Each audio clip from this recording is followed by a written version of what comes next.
Hi, this is Michael Rony Mullick, and you are watching the post market show. So, today's market, and it was the first day of the week, and we were expecting a bearish opening, at least the way the markets had closed on Friday, and exactly that has happened. In the morning, everything was down, the global markets were down, SGX Nifty or Gift Nifty. That was showing red, and market opened with a gap down. And then what happened? That was beyond anybody's expectation. Markets just fell down in the first 15-minute candle. You'll see a big red candle, be it in Nifty, Fin Nifty, Back Nifty, everything. It turned very, very bearish. Crucial supports were broken, and definitely there was a panic.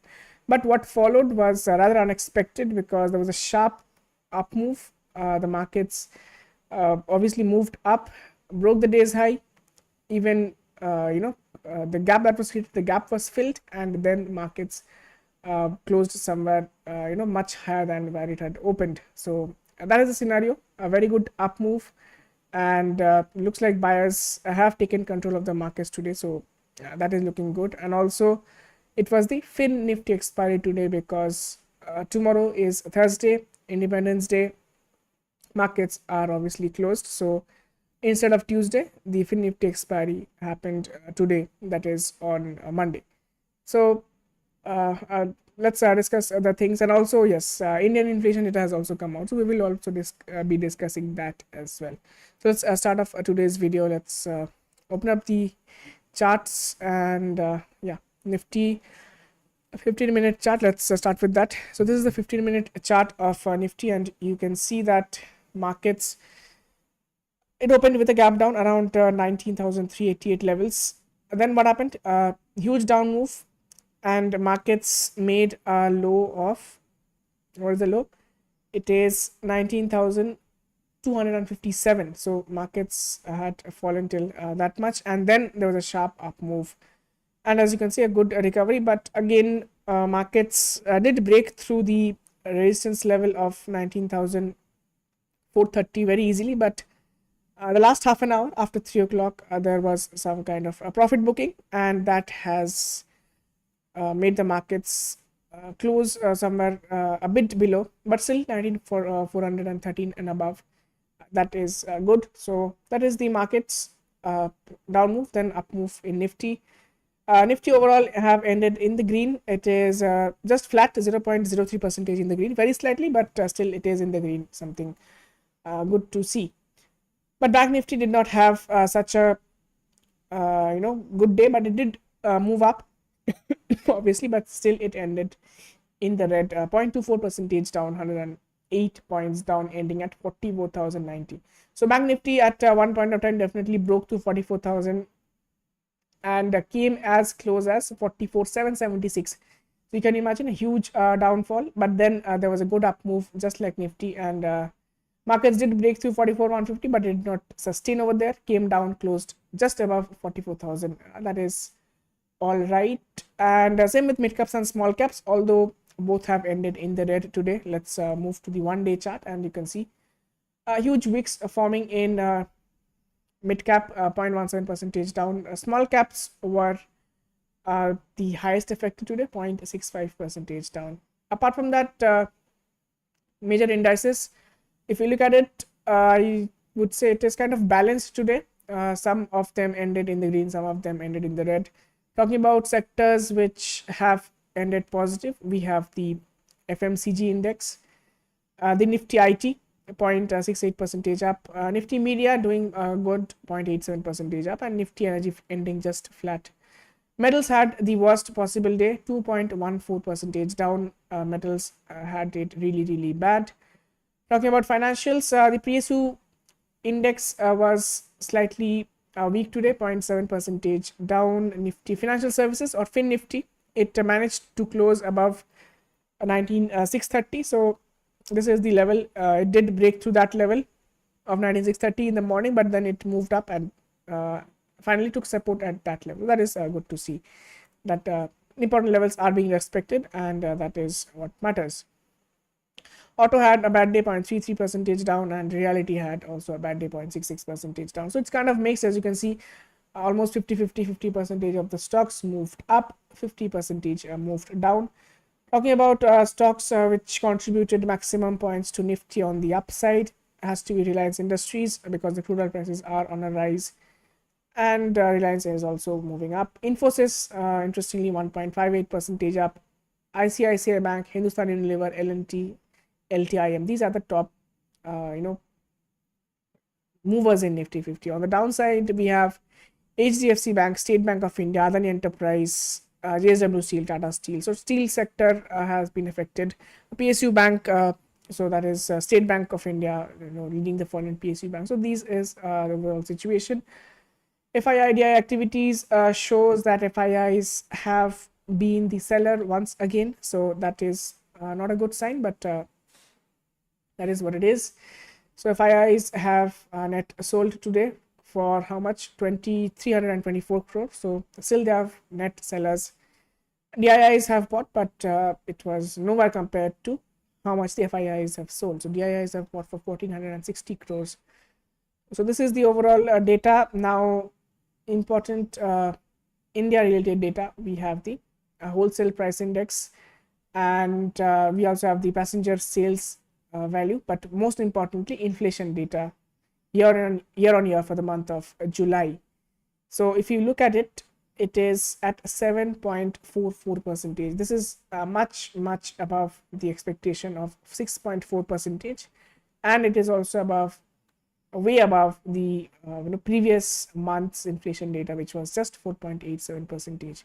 With 7.44% inflation, that this is beyond the the comfort zone of RBI. RBI has a comfort zone of 4 to 6% of inflation. That is the normal range, and this is way above that. So maybe more measures could be taken. And as you can see, the vegetable prices, especially tomato, the way it was moving up in the last few months, so it was very likely that the inflation is on the rise. And also a bunch of other agricultural products and vegetables have become more costlier because of the infrequent rains and flooding and such areas.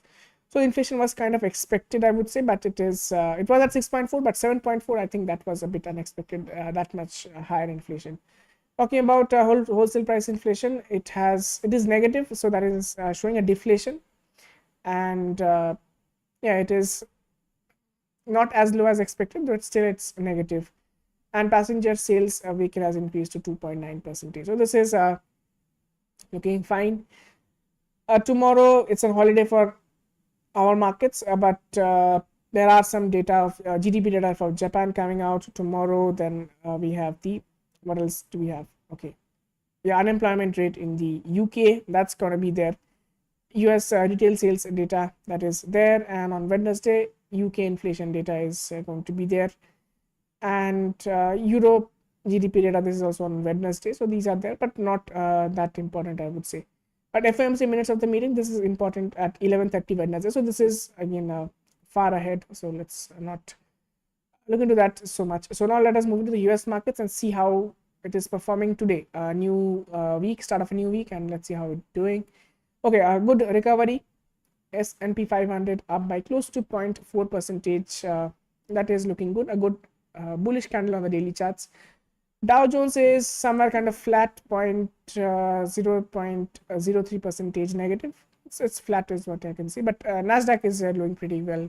So far so good, 0.8% up. Good green candle on the daily charts. Coming to the European markets, UK markets did not do well, 0.3% down, but French and German markets are reasonably higher, but nothing much. But Asian markets had a pretty bad day. All Asian markets have ended deep in the red, leading the fall. Hong Kong markets with 1.58% down. Japanese market down by 1.27%. Chinese market 0.7% down. Korean markets down by 0.79%. So Asian markets are definitely weak. UK markets are kind of flat. US markets are recovering right now. Obviously, with the fall, you can see India VIX has risen today by 4.1% on a close-to-close basis, bringing it to 11.99, and at one point of time it was trading above 12. So VIX is on the upward trajectory, looking at things. Coming to crude oil prices. Crude oil prices, after taking resistance at 84, it is coming down by 0.48 percentage. Gold is kind of stabilizing at the lower levels, and it at one point of time it did touch 1900 and how much 2, yeah, 1902, and from there it has recovered, so looking good. Dollar index is what we have to look at. The dollar index is on an upward trajectory. It is moving up. It has broken the trend line for the third day. I think this is looking pretty solid, and there is an up move from here. I think it can go up to 104.6, something like that. So there is more pain ahead for the equity markets if it is on a continuous upward trajectory. Indian rupee made a fresh low, all-time low, I might add. I think, yes, this is it all-time low? Okay, no, it has touched the all-time low. It was on 20th October, 83.28, and today's low is 83.26. Okay, just very, very close to its all-time low. But yes, it is now trading at somewhere very close to that 83. It has crossed 83 now. So Indian rupee not looking good. 83.15 is the current scenario. So that is definitely not good for the Indian markets. Such low levels. And Euro INR against Euro, Indian rupee has actually gained some strength. If you can see, 90.282 is the levels. So that is all fine. So that's the situation right now. Talking about open interest, so this is for Wednesday. So people have taken conservative positions, I would say. So the range is pretty high. On the lower side, 19300, 19400 has some put build-ups, 19500 and 600 has a call build-up. So a broader range will be 19300 to 600. That's a 300-point range. With VIX picking up, option prices moving higher, I think these people had a good range to take the trade. So this is the situation, and put call ratio is at 0.86, still below 1. Slight bearishness is definitely there, but intraday a lot of puts have been added after the good up move towards the just since morning after the gap down. Bank Nifty things are still bearish. 0.78 is the put call ratio. Still 44,500 has the highest amount of call build up.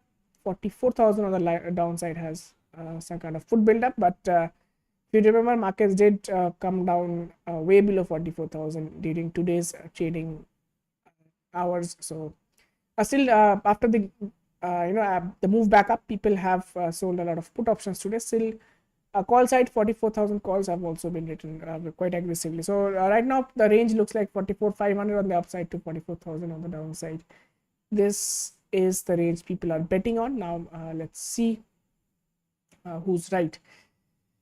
So talking about the Wednesday. So tomorrow is holiday. So Wednesday, what to expect? Let's look into the prices. And okay, Gift Nifty is trading around 19,474 levels. So it is trading in a slight premium, but it is looking like the markets, if this is how the US markets and everything ends, it will be flat. But it being a Wednesday, anything can happen tomorrow. And usually these market holidays, they create good or huge gaps in the market. So based on the global markets, the markets will either move up and open with a gap up on Wednesday, or move down and open with a gap down on Wednesday. So a lot of things are dependent on that. But the levels, I think, remains mostly the same. 19,523, 19,566 on the upside. These are to be looked at, and 19,675 at I think that would be a very, very stiff resistance. So look out for that. Downside 19,334 and 19,230 is going to be watched out for. Today's low is also important, but it is very, very close to 19,230. So it's around 19,257. So yeah, take into consideration 19,230 as a good support level. I think it should break below that. This is Nifty's level. Back Nifty, what to expect? Back Nifty has resistance at 44,151, then 44,500 is a very important level. A lot of calls have been sold there.